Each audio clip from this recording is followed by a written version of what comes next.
शांति। अपने विचारों को एकाग्र करें अपने आत्मिक स्वरूप पर।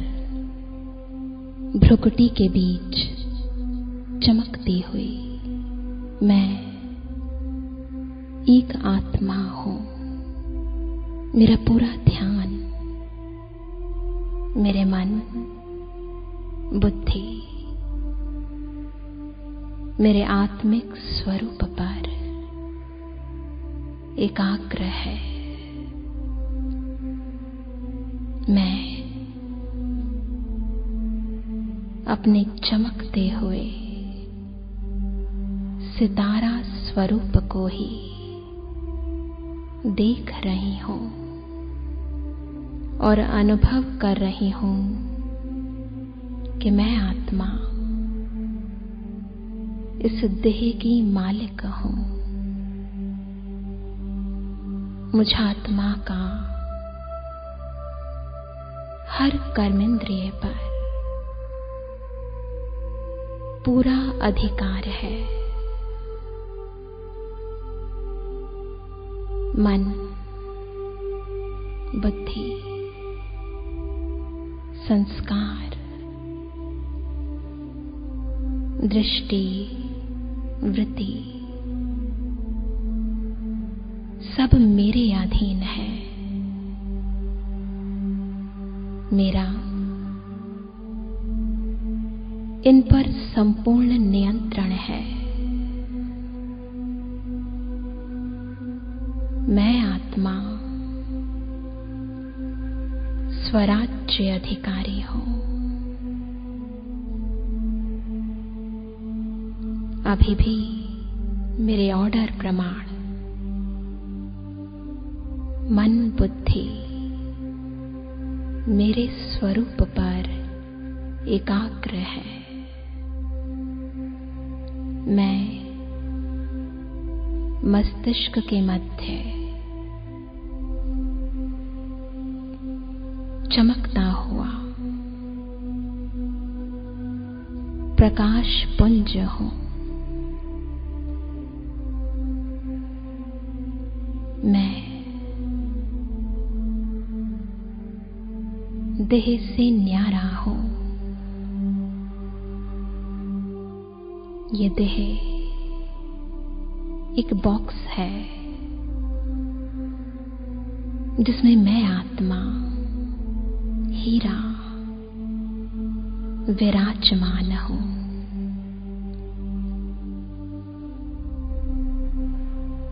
ये देह एक कुटिया है जिसमें मैं आत्मा ज्योति स्थित हूं। यह देह एक वस्त्र है जिसे मुझ आत्मा ने धारण किया है। मैं इस देह से भिन्न हूं।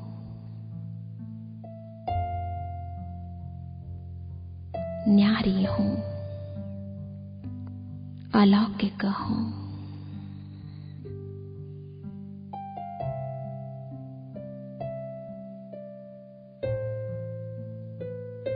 मैं आत्मा इस तन में अवतार हूं। मैंने जग का कल्याण करने अर्थ अवतार लिया है। मैं आत्मा शांति का अवतार हूं। शांति मेरा स्वधर्म है। मुझ आत्मा से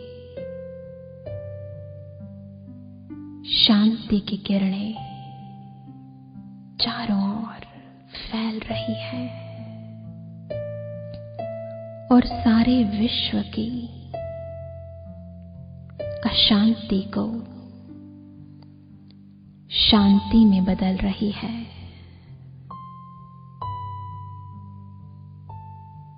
इन शांति की तरंगों को पाकर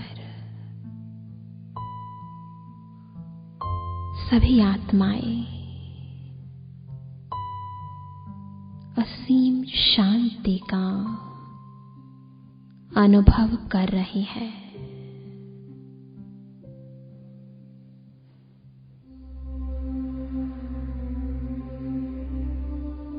मैं आत्मा प्रेम का अवतार हूं। मैं परमात्मा प्रेम से संपन्न हूं। मेरा चित्त सभी के लिए प्रेम से भरपूर है। मुझसे निकली हुई प्यार की तरंगे संसार से ईर्ष्या, द्वेष, घृणा और नफरत को नष्ट कर रही है।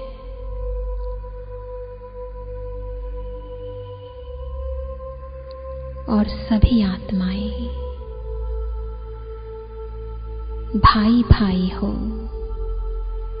आपस में प्रेम पूर्ण व्यवहार कर रही हैं। मैं आत्मा शक्ति संपन्न हूं।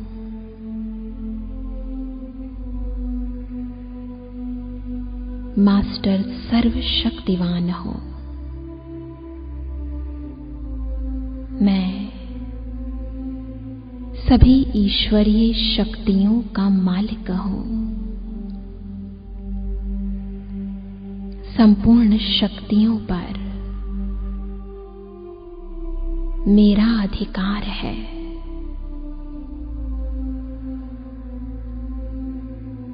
मैं आत्मा शिव की शक्ति हूं।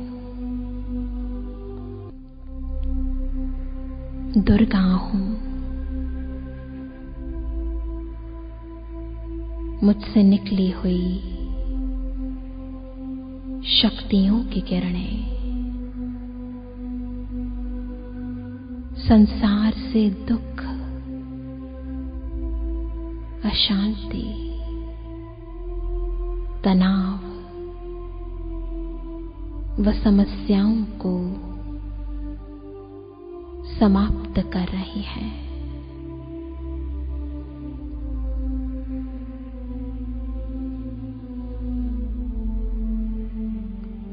मैं परम पवित्र आत्मा हूं। पवित्रता मेरा श्रृंगार है। पवित्रता ही मेरा जीवन है।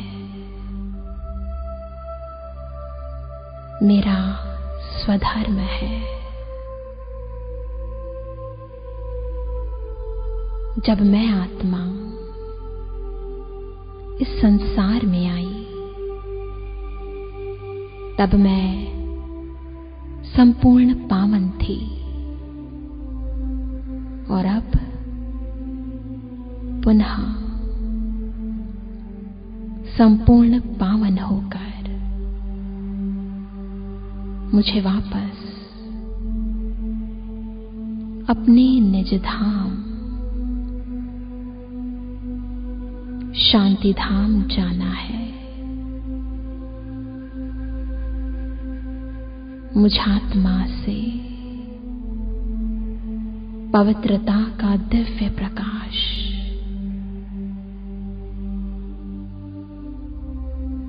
चारों ओर फैल रहा है।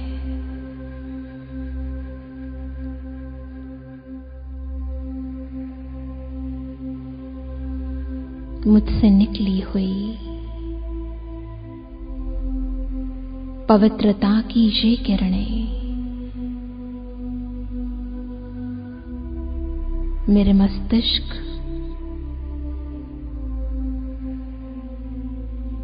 और पूरे शरीर में फैलकर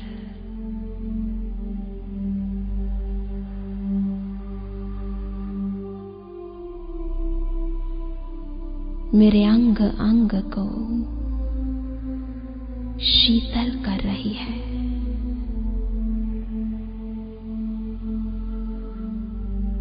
मेरी हर कर्मेंद्रिय शांत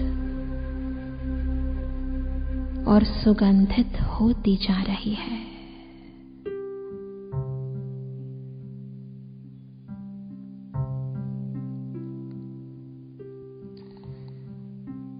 मैं आत्मा आनंद स्वरूप हूं। मैं परम आनंद में मग्न हूं।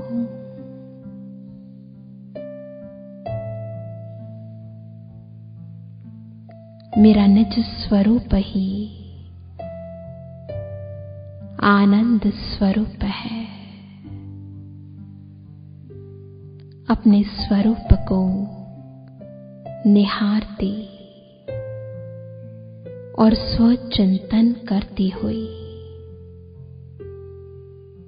मैं आत्मा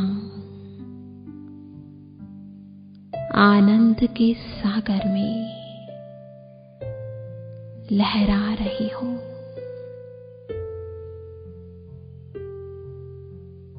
अब धीरे धीरे मैं आत्मा इस देह से न्यारी हो रही हूं। मस्तक से बाहर निकलते हुए स्वयं को स्पष्ट देख रही हूं। मैं आत्मा सितारा अपने देह से उपराम हो रही हूं।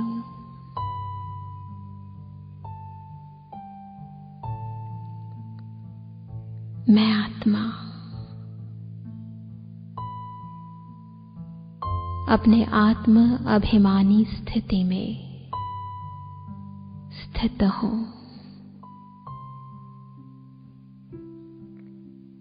मुझ आत्मा सितारे से निकली प्रकाश की किरणें चारों ओर फैल रही है। नीचे धरती पर स्थित मेरे 5 तत्वों की काया पर भी प्रकाश की किरणें पड़ रही हैं।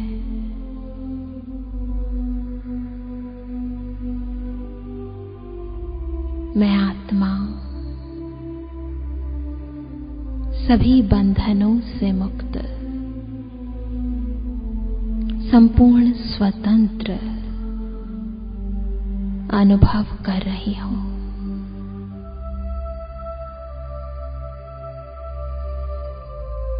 अब मैं आत्मा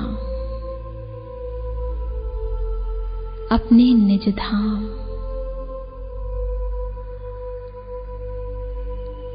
परम धाम की ओर जा रही हूं। पंच तत्वों के इस साकार सृष्टि के पार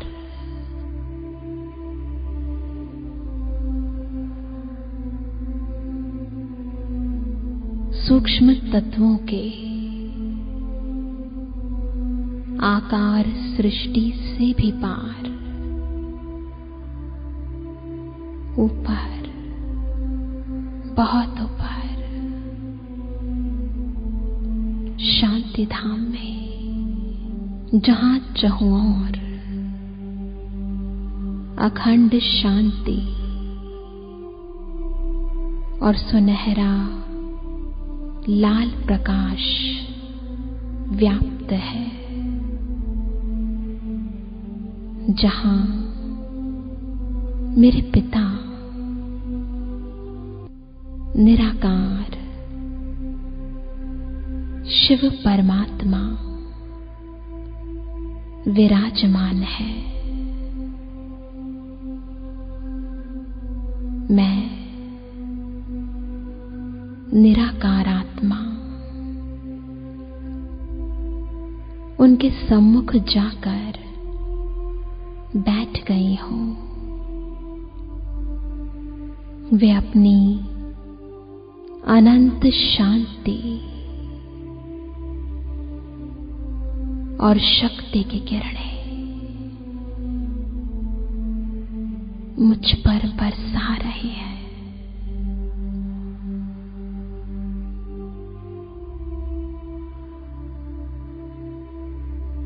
मैं आत्मा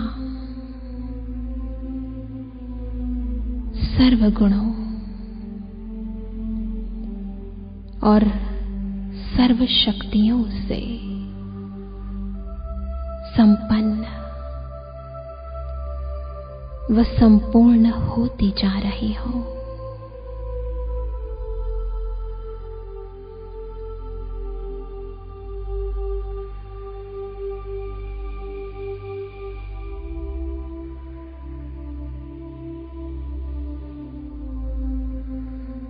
स्वयं को भरपूर करके मैं आत्मा अब वापस अपने साकार धाम और साकार शरीर में प्रवेश कर रही हूं। अब मैं सदा अपने आत्म स्वरूप में स्थित रहकर सभी को आत्मा भाई की दृष्टि से देखूंगी और सर्व को सुख, शांति व प्रेम का प्रसाद बांटूंगी।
जगा लो, होगा दूर अंधेरा।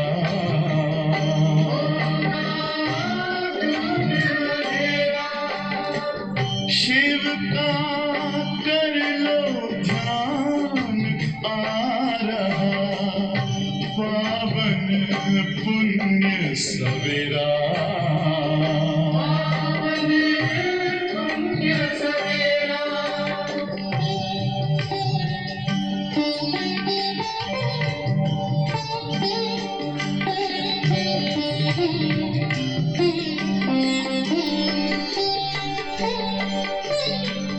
तुम हो कौन, कहाँ से आए, अपने आप को जानो। राजयोग के द्वारा अपना परम पिता पहचानो। इसी राजपथ पर चलकर तुम पालो अपना बसेरा।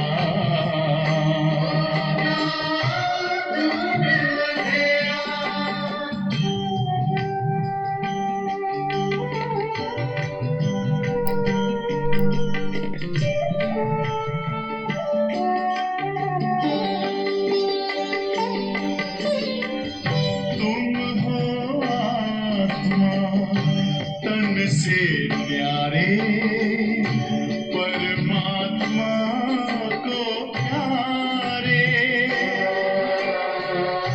दिव्य गुणों को धारण करके योगी बनो दुलारे। ज्योति बिंदु ही तोड़ेगा ये माया मोह का घेरा।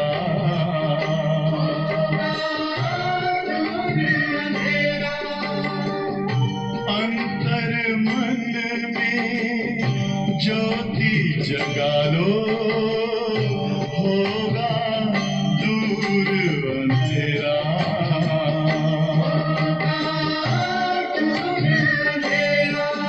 ओम शांति, ओम शांति, ओम शांति।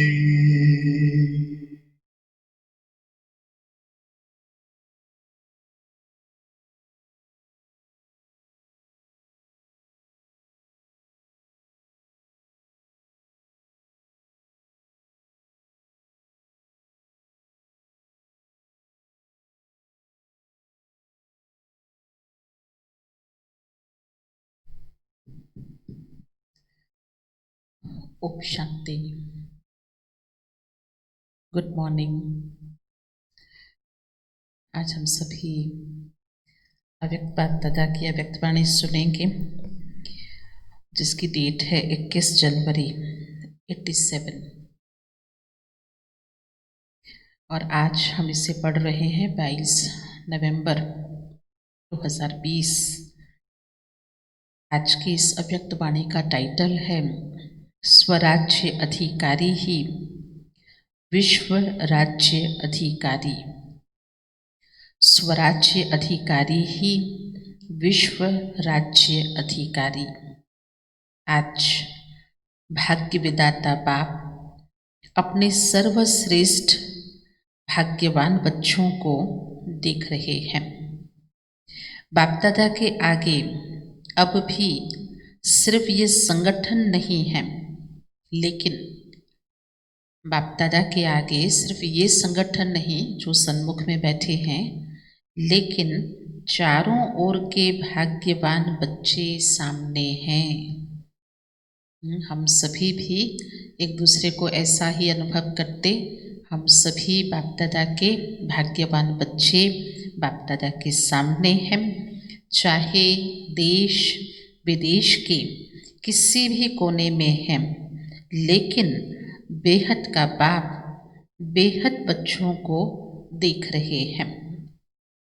ये साकार वतन के अंदर स्थान की हद आ जाती है। क्योंकि 87 में हमने जो पिछली भी मुरलियाँ सुनी तो काफ़ी बार कई टर्न में बहुत सारी संख्या में बाप दादा मिलन में बच्चे आ जाते हैं, कोई भिन्न भिन्न स्थान से भाई बहनें आ जाते हैं, तो फिर बहुत संख्या बढ़ जाती है। परंतु हमेशा बाबा याद कराते कि साकार वतन में तो बहुत हदें हैं, लेकिन बेहद बाप की दृष्टि की सृष्टि वो तो बेहद है।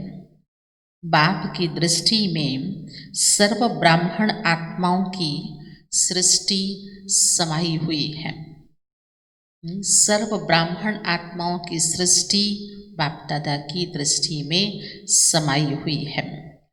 तो दृष्टि की सृष्टि में सर्व सन्मुख है, क्योंकि स्वाभाविक है जब भगवान की उस परमपिता परमात्मा की दृष्टि हम भाग्यवान बच्चों पर है, तो चाहे सन्मुख में हो, हम बाबा के सामने स्थूल में हो या कहीं दूर हो, लेकिन सूक्ष्म में बाबा के सामने हमारी हाजिरी है, इसीलिए सर्व सन्मुख में है। सर्व भाग्यवान बच्चों को भाग्य विदाता भगवान देख देख हर्षित होते हैं। जैसे बच्चे बाप को देख हर्षित होते हैं, बाप भी सर्व बच्चों को देख हर्षित होते हैं। बेहद के बाप को बच्चों को देख रूहानी नशा व फखुर है कि एक एक बच्चा इस विश्व के आगे विशेष आत्माओं की लिस्ट में है। बाप दादा को कितना न हम बच्चों को देख बड़ा रूहानी नशा, बड़ा फखुर चढ़ता कि मेरा एक एक जो बच्चा है ना, वो पूरे ही विश्व के अंदर वो श्रेष्ठ ते श्रेष्ठ, अच्छे ते अच्छा है। इसीलिए बाप दादा को नशा, रूहानी नशा है।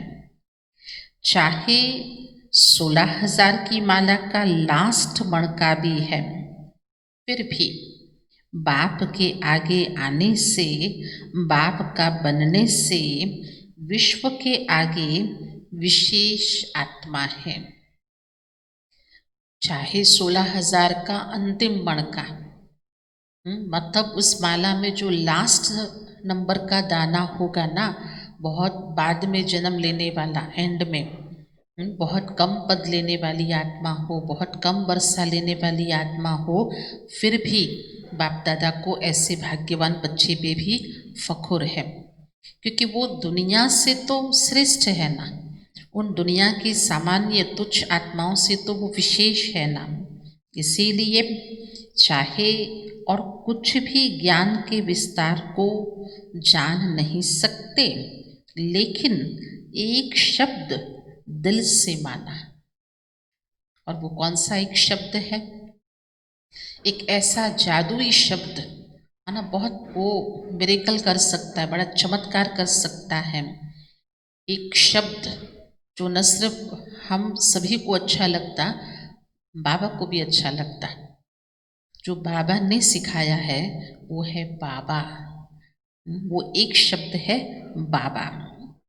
बाबा शब्द दिल से माना और दिल से औरों को सुनाया तो विशेष आत्मा बन गए, दुनिया के आगे महान आत्मा बन गए, दुनिया के आगे महान आत्मा के स्वरूप में गायन योग्य बन गए। केवल बाबा शब्द को बोलने से, जानने से, मानने से हम कितने भाग्यवान बन गए, कितनी न महान आत्मा बन गए। इतना श्रेष्ठ और सहज भाग्य है, समझते हो? इतना भाग्य श्रेष्ठ। अब श्रेष्ठ भाग्य के लिए तो लोग समझते बड़ा संघर्ष करना पड़ेगा, बड़ी मेहनत की होगी, तब जाकर के श्रेष्ठ भाग्य को प्राप्त कर सकते, किंतु नहीं, श्रेष्ठ भी है सहज भी भाग्य मिलता है, समझते हो क्यों? क्योंकि बाबा शब्द है चाबी। किसकी चाबी? बाबा शब्द केवल शब्द नहीं है, एक मीठा शब्द नहीं है, सिंपल शब्द, बिना किसी मात्रा वाला शब्द नहीं है, किंतु ये चाबी है, ये की है। ये किसकी है? सर्व खजानों की, श्रेष्ठ भाग्य की। चाबी मिल गई तो भाग्य व खजाना अवश्य प्राप्त होता ही है। तो सभी माताएं व पांडव सभी प्राप्त करने के अधिकारी बने होना। बाबा शब्द की चाबी को सभी इस चाबी को प्राप्त करने के अधिकारी बने होना, चाहे भाई हो, माताएं हो, बच्चे हो, कोई भी हो। चाबी लगाने भी आती है या कभी लगती नहीं है। ऐसा भी होता है कि चाबी कभी कभी लगती ही नहीं है। चाबी लगाने की विधि, चाबी लगाने की विधि है दिल से जानना और मानना।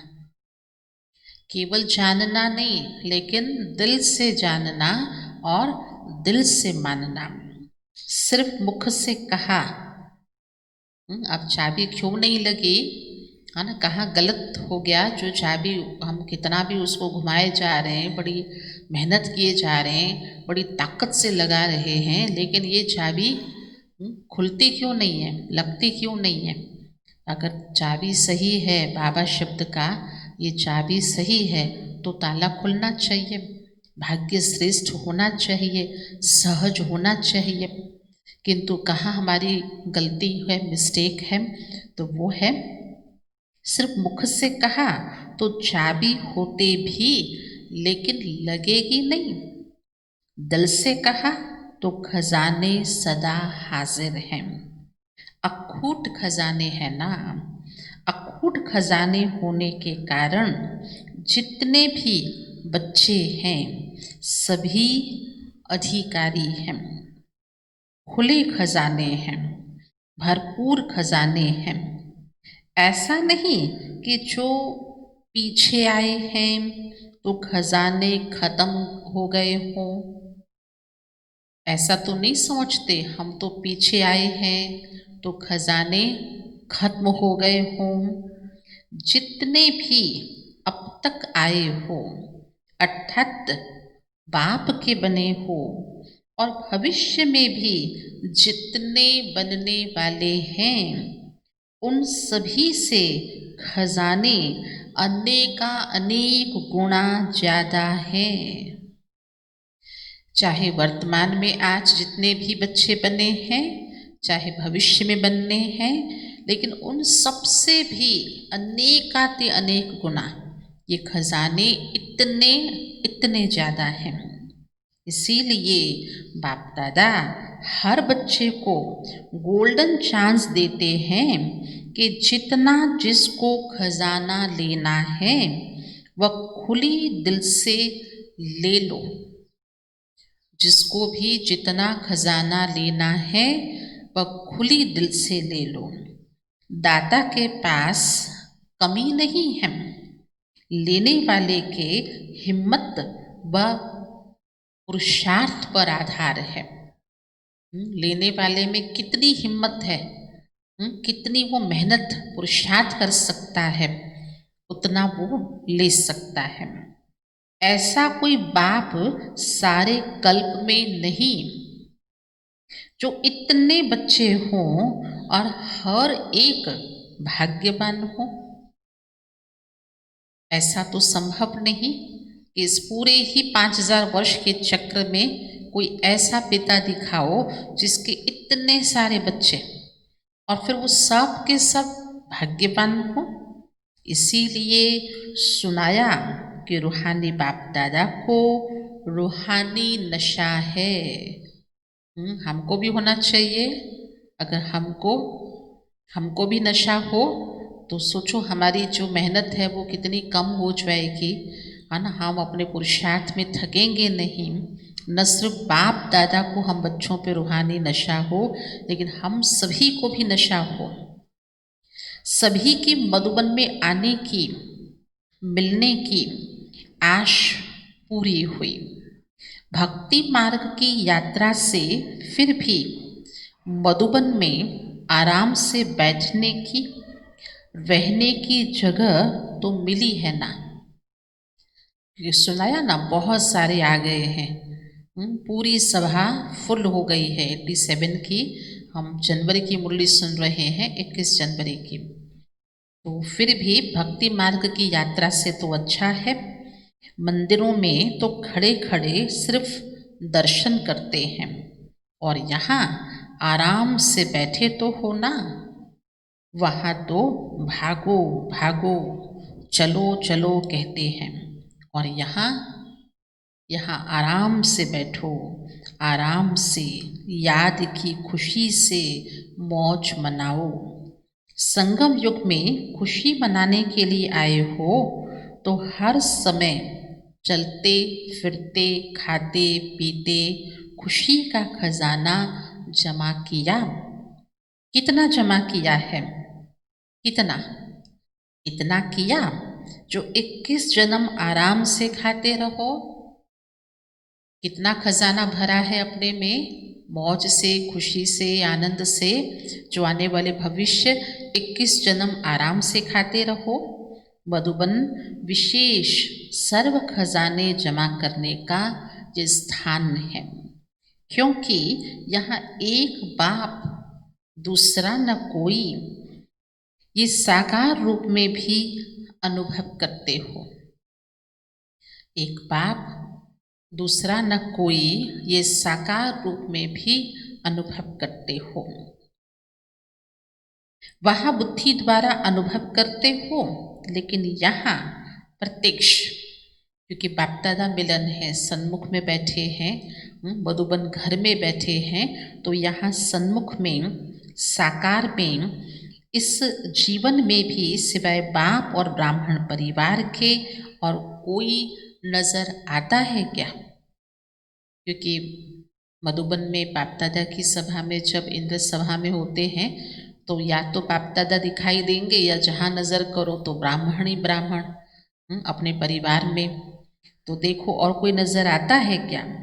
तो एक ही लगन, एक ही बातें, एक ही परिवार के, और स्थिति भी एक रस, और कोई रस है ही नहीं। पढ़ना और पढ़ाई द्वारा शक्तिशाली बनना, न सिर्फ पढ़ना लेकिन पढ़ाई के, है ना, इस पढ़ाई में जो शक्ति है, जो ताकत है, इस पढ़ाई की जो सत्यता है, इस पढ़ाई की जो महानता है, इसमें जितनी ऊंचाई है इस पढ़ाई में, अगर उस पढ़ाई को जाना, उसको पढ़ा, इसका मनन चिंतन किया, तो वो है पढ़ाई पढ़ करके, पढ़ाई द्वारा शक्तिशाली बनना। मधुबन में यही काम है ना। कितने क्लास करते हो? तो यहाँ विशेष जमा करने का साधन मिलता है, इसीलिए सब भाग भाग कर पहुँच गए हैं। बाप दादा सभी बच्चों को विशेष यही स्मृति दिलाते हैं कि सदा स्वराज्य अधिकारी स्थिति में आगे बढ़ते चलो। स्वराज्य अधिकारी यही निशानी है विश्व राज्य अधिकारी बनने की। कई बच्चे रूरिहान करते हैं, बाप से पूछते हैं कि हम भविष्य में क्या बनेंगे। कई बच्चे रूरिहान करते, बाप से पूछते भविष्य में क्या बनेंगे, राजा बनेंगे या प्रजा बनेंगे। बाप दादा बच्चों को रेस्पॉन्स करते हैं कि अपने आप को एक दिन भी चेक करो तो मालूम पड़ जाएगा कि मैं राजा बनूंगा या मैं साहूकार बनूंगा या मैं प्रजा बनूंगा। पहले अमृत वेले से एक दिन भी अपने आप को देखो तो मालूम पड़ जाएगा कि भविष्य हम क्या बनेंगे। पहले अमृत वेले से अपने मुख्य 3 कारोबार के अधिकारी, कौन से हमारे अधिकारी हैं? जो 3 अधिकारी हमें प्राप्त हैं कारोबार करने के लिए। अपने सहयोगी साथियों को चेक करो, वो कौन जानते हो? वो कौन है 3 कारोबारी? पहला है मन, वो है संकल्प शक्ति। मन अर्थात संकल्प शक्ति, ये है हमारा मुख्य कारोबारी। दूसरा है बुद्धि अर्थात निर्णय शक्ति। तीसरा कारोबारी कौन है? वो है पिछले व वर्तमान श्रेष्ठ संस्कार। ये तीनों ही विशेष कारोबारी है ना। जैसे आजकल के ज़माने में राजा के साथ महामंत्री व विशेष मंत्री होते हैं, उन्हीं के सहयोग से राज्य कारोबार चलता है। सतयुग में मंत्री नहीं होंगे, लेकिन समीप के संबंधी साथी होंगे। सतयुग में राजा के साथ वजीर मंत्री आदि तो नहीं होंगे, लेकिन वहाँ साथी होंगे, संबंधी होंगे, जो कारोबार कार्य चलाने के मददगार होंगे। किसी भी रूप में साथी समझो व मंत्री समझो, लेकिन ये चेक करो ये तीनों स्व के अधिकार से चलते हैं। क्या चेक करो? तीनों स्व के, मुझ आत्मा के नियंत्रण में, मुझ आत्मा के जो ये 3 अधिकार हैं, 3 कारोबारी हैं, महामंत्री हैं, मन, बुद्धि और श्रेष्ठ संस्कार, क्या ये स्व के अधिकार से चलते हैं? इन तीनों पर स्व का राज्य है व इन्हों के अधिकार से आप चलते हो। मन को मैं चलाती हूँ, मैं आत्मा, या मन मुझे चलाता है? तो चेक करो, आप उनके अधिकार से चलते हो या आप उनको चलाते हो? मन आपको चलाता है या आप मन को चलाते हो? जो चाहो, जब चाहो वैसा ही संकल्प कर सकते हो, जहाँ बुद्धि लगाना चाहो। चेक करो, जब चाहो जहाँ चाहो वो संकल्प कर सकते हो। जहाँ बुद्धि लगाना चाहो वहाँ लगा सकते हो, या बुद्धि आप राजा को भटकाती है? संस्कार आपके वश हैं या आप संस्कारों के वश हो? राज्य अर्थात अधिकार। राज्य अधिकारी जिस शक्ति को जिस समय ऑर्डर करे वह उसी विधि पूर्वक कार्य करते व आप कहो एक बात, वो करे दूसरी बात। क्योंकि निरंतर योगी अर्थात स्वराज्य अधिकारी बनने का विशेष साधन ही मन और बुद्धि है। मंत्र ही मन बना भव का है। योग को बुद्धि योग कहते हैं। तो अगर ये विशेष आधार स्तंभ अपने अधिकार में नहीं है, वह कभी हैं कभी नहीं है, अभी अभी है और अभी अभी नहीं है, तीनों में से एक भी कम अधिकार में है, तो इससे ही चेक करो कि हम क्या बनेंगे, राजा बनेंगे या प्रजा बनेंगे। इन तीनों कारोबारियों को देखो, मन, बुद्धि, संस्कार। अगर तीनों में से कम भी हैं, एक भी कम है, तो इस चेकिंग से मालूम चल जाएगा, रिजल्ट मालूम पड़ जाएगा कि हम क्या बनेंगे। बहुत काल के राज्य अधिकारी बनने के संस्कार बहुत काल के भविष्य राज्य अधिकारी बनाएंगे। अगर कभी अधिकारी कभी वशीभूत हो जाते हो तो आधा कल्प अर्थात पूरा राज्य भाग्य का अधिकार प्राप्त नहीं कर सकेंगे। आधा समय के बाद त्रेता युगी राजा बन सकते हो। सारा समय राज्य अधिकारी अर्थात राज्य करने वाले रॉयल फैमिली के समीप संबंध में नहीं रह सकते। क्यों? क्योंकि तीनों अधिकारी, तीनों ही कारोबारी स्व के नियंत्रण में 100% नहीं है। अगर आधा है तब भी त्रेता में चले जाएंगे। अगर वशीभूत बार बार होते हो तो संस्कार अधिकारी बनने के नहीं, लेकिन राज्य अधिकारियों के राज्य में रहने वाले हैं। क्योंकि खुद तो अधिकार प्राप्त नहीं किया, अधिकारी बन नहीं सके, तो इसीलिए क्या बन गए? उन अधिकारियों के राज्य में रहने वाले बन गए। वो कौन हो गए? तो वह हो गई प्रजा। समझे? मालूम चल गया कि राजा बनने वाला कौन, प्रजा बनने वाला कौन, और उनके भी बीच में कौन हो सकते हैं ऐसी क्वालिटी जो त्रेता वाले बन सकते हैं। तो समझा? राजा कौन बनेगा, प्रजा कौन बनेगा? तो अपने ही दर्पण में अपने तकदीर की सूरत को देखो। यह ज्ञान अर्थात नॉलेज, ये नॉलेज दर्पण है ना, तो सभी के पास दर्पण है ना, तो अपनी सूरत देख सकते हो ना।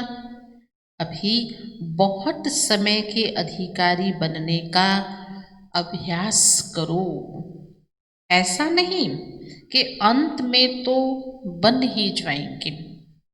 अगर अंत में बनेंगे तो अंत का एक जन्म थोड़ा सा राज्य कर लेंगे।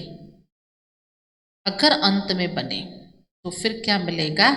थोड़ा सा राज्य, थोड़ा सा पद, जो थोड़ा सा कर लेंगे। लेकिन ये भी याद रखना कि अगर बहुत समय का अभी से अभ्यास नहीं होगा व आदि से अभ्यासी नहीं बने हो, आदि से अब तक ये विशेष कार्यकर्ता आपको अपने अधिकार में चलाते हैं पर डगमग स्थिति करते रहते हैं, अर्थात ये धोखा देते रहते हैं, दुख की लहर का अनुभव कराते रहते हैं, तो अंत में भी धोखा मिल सकता है। अगर बहुत समय, अधिक समय तक अगर हम इन तीन कारोबारियों के वशीभूत रहे, मन, बुद्धि, संस्कार, तो फिर अंत में भी धोखा मिल जाएगा। धोखा अर्थात दुख की लहर जरूर आएगी। तो अंत में भी पश्चाताप के दुख की लहर आएगी। इसीलिए बाप दादा सभी बच्चों को फिर से स्मृति दिलाते हैं कि राजा बनो। बाप दादा बच्चों को स्मृति दिलाते हैं राजा बनो और अपने विशेष सहयोगी कर्मचारी राज्य अधिकारी साथियों को अपने अधिकार से चलाओ। समझा? अपने राज्य अधिकारियों को, मन, बुद्धि, संस्कार को, इन तीनों कारोबारियों को अपने अधिकार में चलाओ। समझा? बाप दादा यही देखते हैं कि कौन कौन कितने स्वराज्य अधिकारी बने हैं। अच्छा, तो सब क्या बनना चाहते हो?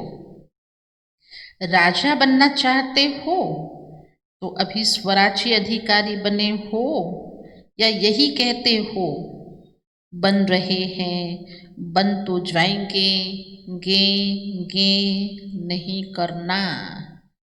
बन तो जाएंगे, बन तो रहे हैं, बनेंगे, गे नहीं करना, जाएंगे तो बाप भी कहेंगे अच्छा, राज्य भाग्य देने को भी देख लेंगे। बाप दादा भी कहेंगे गे, क्या कहेंगे, देख लेंगे। सुनाया ना, बहुत समय का संस्कार अभी से चाहिए। वैसे तो बहुत काल नहीं है, दिखाई दे रहा है अब बहुत समय तो नहीं है, थोड़ा काल है, लेकिन फिर भी इतने समय का भी अभ्यास नहीं होगा तो लास्ट समय ये उल्हना नहीं देना। हमने तो समझा था, बाबा हमने तो समझा था कि लास्ट में ही हो जाएंगे, इसीलिए कहा गया है कब नहीं अब।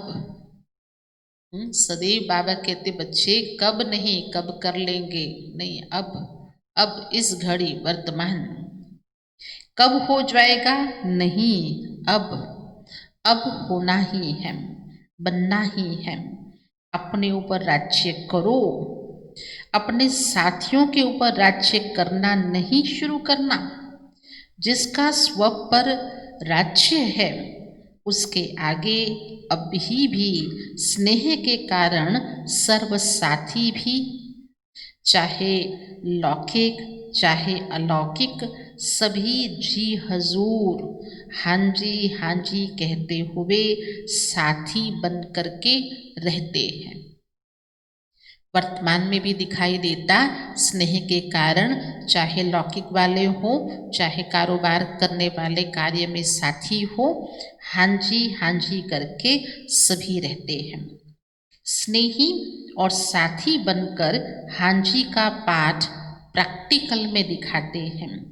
जैसे प्रजा राजा की सहयोगी होती है, स्नेही होती है, ऐसे आपकी ये सर्व कर्म इंद्रियां, विशेष शक्तियां सदा आपके स्नेही सहयोगी रहेंगी और इसी का प्रभाव साकार में आपके सेवा के साथियों व लौकिक संबंधियों साथियों में पड़ेगा। दैवी परिवार में अधिकारी बन ऑर्डर चलाना ये नहीं चल सकता। दैवी परिवार है, इसलिए इस दैवी परिवार में अधिकारी बन करके ऑर्डर चलाना ये नहीं चल सकता। स्वयं अपनी कर्म इंद्रियों को ऑर्डर में रखो तो स्वतः आपके ऑर्डर करने के पहले आपके सर्वसाथी आपके कार्य में सहयोगी बनेंगे, स्वयं सहयोगी बनेंगे। ऑर्डर करने की भी आवश्यकता नहीं, स्वयं अपने सहयोग की ऑफर करेंगे, क्योंकि आप स्वराज्य अधिकारी हैं। जैसे राजा अर्थात दाता, तो दाता को कहना नहीं पड़ता, अर्थात दाता को मांगना नहीं पड़ता। ऐसे आप स्वराज्य अधिकारी बनो। अच्छा, ये मेला भी ड्रामा में नूंद था, वह ड्रामा। इतना बड़ा ये जो मेला लग गया, बाप दादा मिलन का मेला, इतनी सभा आ गई 87 में, तो बाप दादा कहते यह भी ड्रामा में पहले से नूंद है, वह ड्रामा कह रहे हैं ना। दूसरे लोग कभी हाई ड्रामा कहेंगे तो कभी वह ड्रामा कहेंगे, कभी वह ड्रामा, और आप क्या कहेंगे?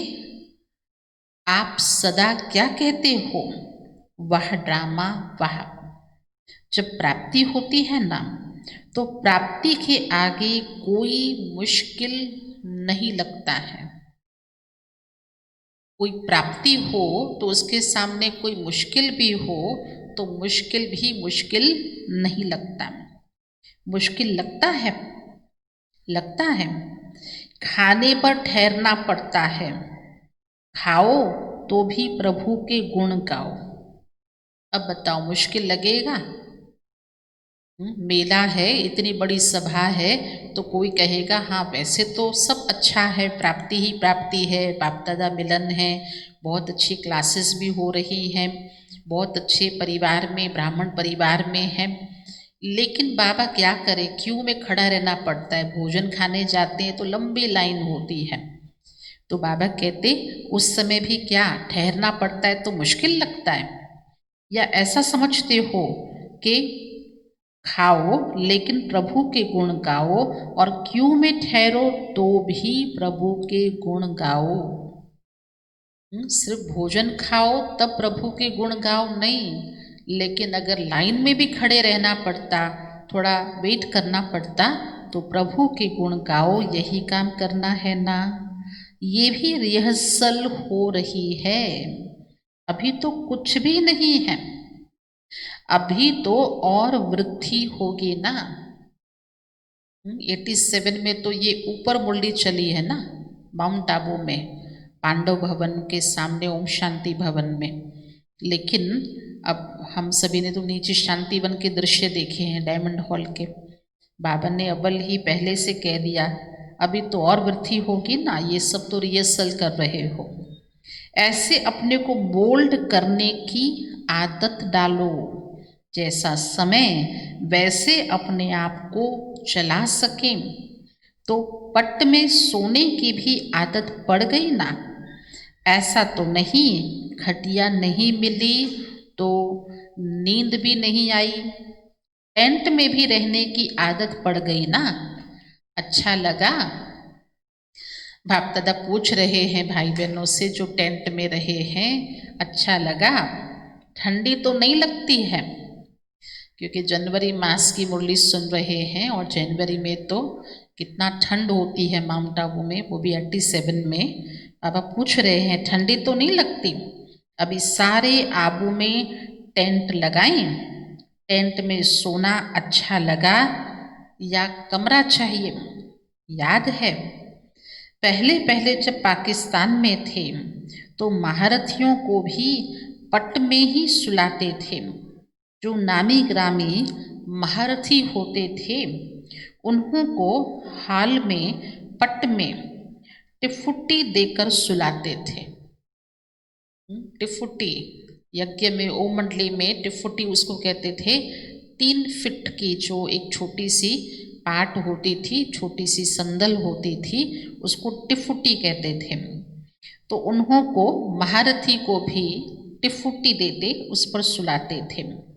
और जब ब्राह्मण परिवार की वृद्धि हुई तो भी कहाँ से शुरुआत की? टेंट से शुरुआत की ना। पहले पहले जो निकले वो भी टेंट में ही रहे, टेंट में रहने वाले सेंट हो गए। सेंट अर्थात संत महात्मा हो गए, टेंट में रहने वाले सेंट बन गए। साकार पाठ होते भी टेंट में ही रहे, तो आप लोग भी अनुभव करेंगे ना। जो साकार वालों ने किया, अव्यक्त पाठ वाले भी वो अनुभव करेंगे ना। तो सभी हर रीति से खुश हैं। अच्छा, फिर तो और 10,000 मंगा के टेंट देंगे, प्रबंध करेंगे। अगर सभी कहते हाँ हाँ टेंट में रहने वाले अगर सेंट बन गए, महान आत्मा बन गए, अगर टेंट साकार में भी था तो अव्यक्त में भी ये पाठ का अनुभव करेंगे, तो फिर तो बाप दादा ने कहा 10,000 और टेंट मंगाएंगे, प्रबंध करेंगे। सब नहाने के प्रबंध का सोच रहे हो तो वो भी हो जाएगा। याद है जब ये हाल बना था तो सभी ने उस समय क्या कहा था? इतने नहाने के स्थान क्या करेंगे? इसी लक्ष्य से ये बनाया गया। अभी कम हो गया ना। जब उस समय बना था तो लगता था इतना बड़ा, इतना क्या करेंगे, और जब ऐसे इतने सारे आ जाते हैं बहुत अधिक संख्या में और ऐसे मिलन मेले होते हैं तो तब तो ये जो बने बनाए हाल हैं ये भी कम पड़ते हैं। जितना बनाएंगे उतना कम तो होना ही है, क्योंकि आखिर तो बेहद में ही जाना है।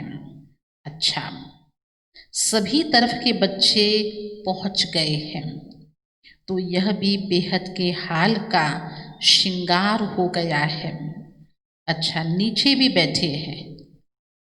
बाप दादा कुछ सुनाया कि सिर्फ यहाँ ऊपर ओम शांति भवन में नहीं, लेकिन नीचे बैठ कर के भी, क्योंकि संख्या बढ़ जाती है, हॉल में इतना स्पेस नहीं है बैठने की, तो नीचे भी बैठे हैं, भिन्न भिन्न स्थानों पर बैठकर मुरली सुन रहे हैं।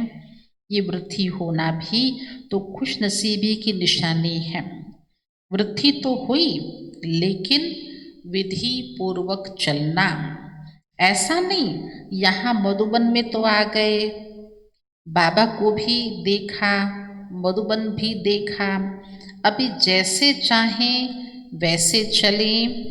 नहीं, ऐसा नहीं करना, क्योंकि कई बच्चे ऐसा करते हैं। जब तक मधुबन में आने को नहीं मिलता है तब तक पक्के रहते हैं। फिर जब मधुबन को देख लिया तो थोड़े अलबेले हो जाते हैं। तो अलबेले नहीं बनना। ब्राह्मण अर्थात ब्राह्मण जीवन। ब्राह्मण कोई नाम नहीं है, कोई टैग नहीं है कि बस चिपका दिया। ब्राह्मण अर्थात ब्राह्मण जीवन। तो जीवन तो सदा जब तक है तब तक है। जीवन बनाई है ना, ब्राह्मण जीवन बनाई है ना। जीवन बनाई है या थोड़े समय के लिए टेम्पररी ब्राह्मण बने हो।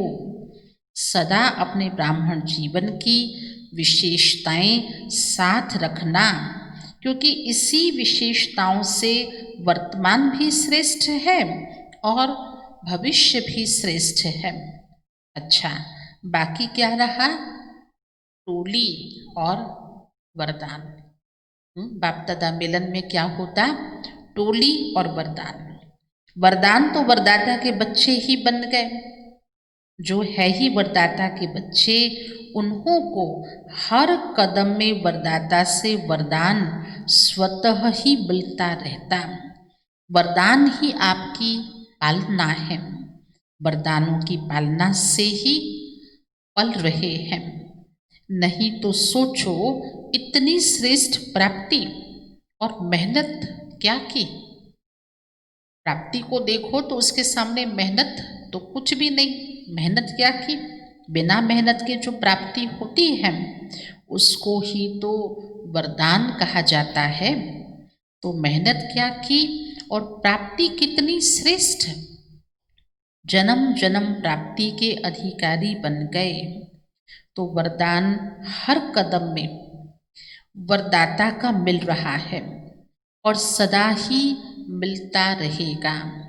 दृष्टि से, बोल से, संबंध से वरदान ही वरदान है। अच्छा, अभी तो गोल्डन जुबली मनाने की तैयारी कर रहे हो। गोल्डन जुबली अर्थात सदा गोल्डन स्थिति में स्थित रहने की गोल्डन जुबली।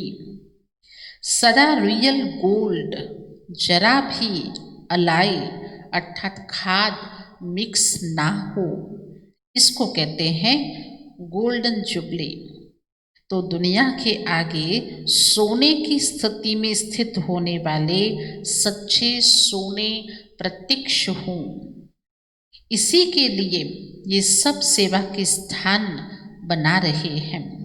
क्योंकि आपकी गोल्डन स्थिति गोल्डन एज को लाएगी।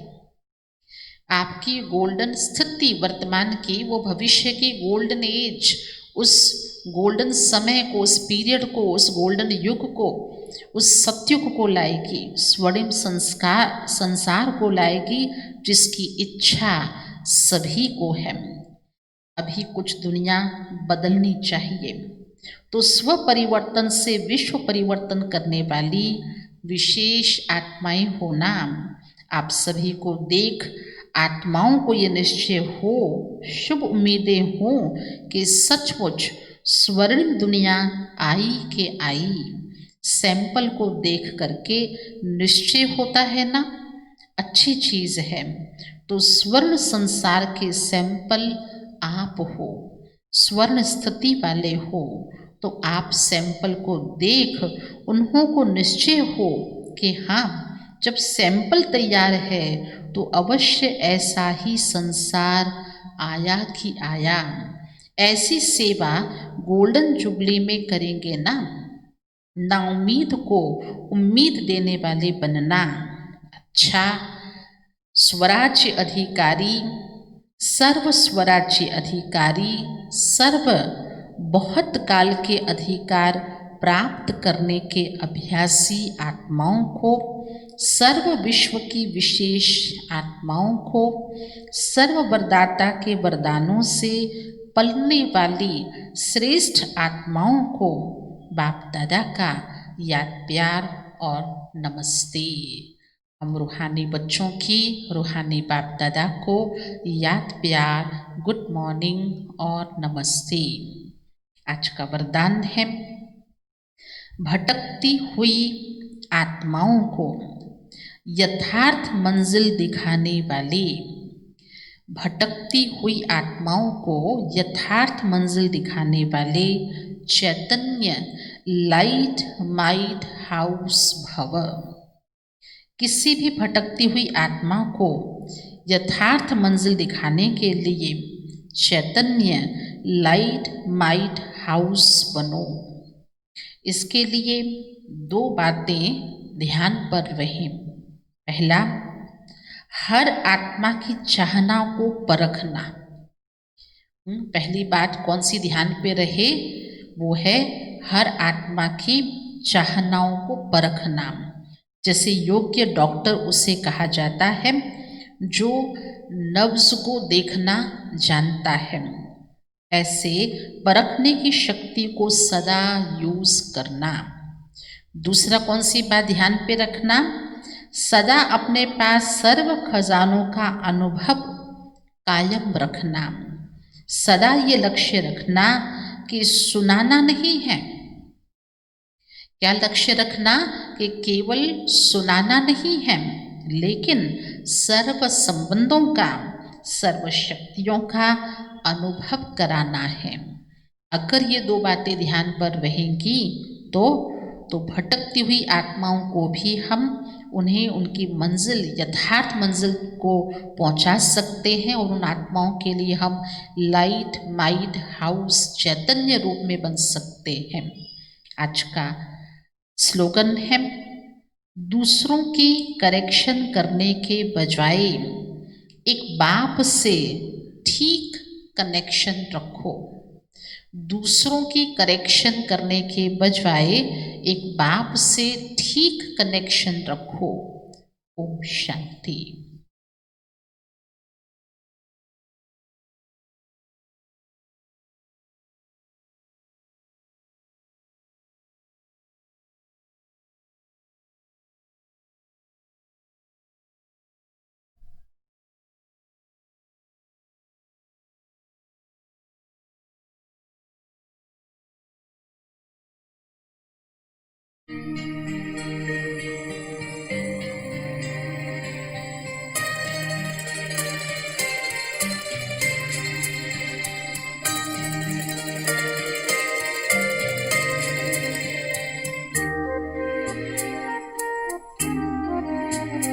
जो प्यार मिला मुझे तुमसे,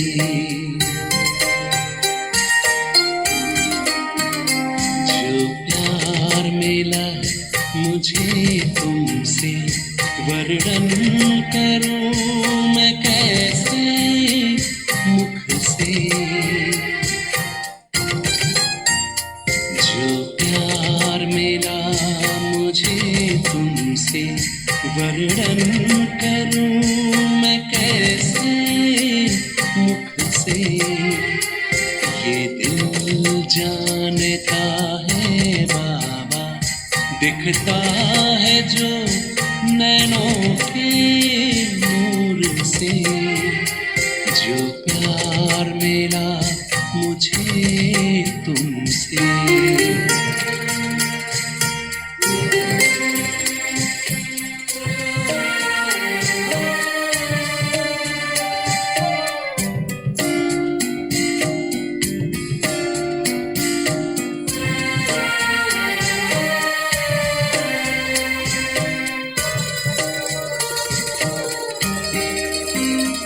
मुझको इतना सम्मान दिया, मेरे लाडले कह दुलार दिया।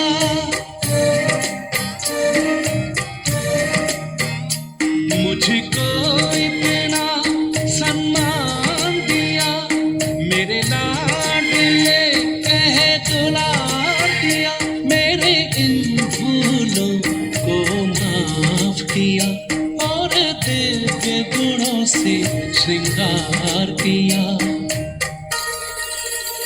सांसों में समाए हो बाबा, भूल सकते नहीं तुम्हें भूल से।